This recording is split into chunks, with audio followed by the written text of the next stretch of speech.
Ulrich, throughout the series we've been chatting, and it's really come to light that the estate agency industry has changed dramatically and probably still has to change a little bit more. So it looks like we're moving into a new generation.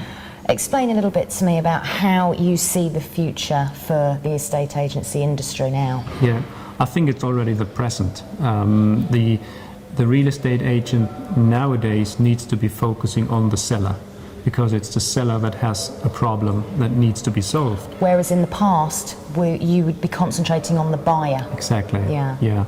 The past was all about the buyer. Well, how can I find a property for the buyer? Where is it? And so on. So it was all the focus was on the buyer.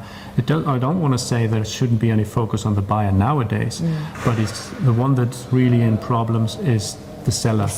Because with the market situation we have, we've been talking about that, with the fact that the prices are still going down, the seller needs to sell its property as quick as possible.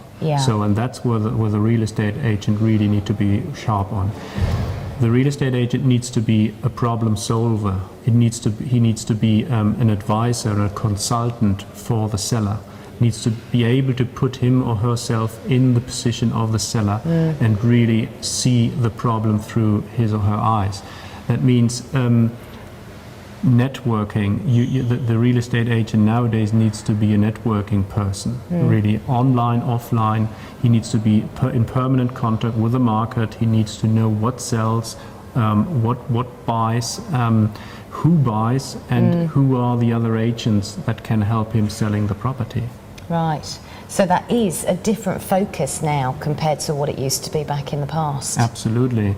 We will see the whole industry probably going from a selling industry into a consulting industry. Right. What I think real estate should really be about. I mean, we are talking about assets. We are talking about big money that people spending on properties, buying. It is a big investment, isn't it? It is. It's probably one of the largest purchases you'll ever make. That's it, and that needs to be made clear, and that the real estate agent really needs to have that very clear.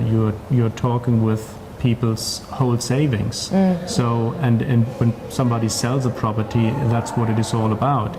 And so the new generation real estate agent, he needs to be the seller's friend, really, acting in his or her behalf, and to sell the property as quick as possible. Need to be a consultant, to know very well what's going on in the market, to know the industry very well, and really be a very close, almost friend to the seller. So how would you choose an agent? Through interviewing him, really. When you ask an agent to come along to sell your property, ask him how he approaches the sale, how he gets through to the target group, that group that could be interested in buying, potential buyers. Ask him how he lays out his marketing plan. So what activities, what tools does he apply? Right. How will he will he make sure that as many buyers as possible will know that this property is for sale? See my property. Good advice for the seller there, Ulrich. Thank you very much. Okay, thank you.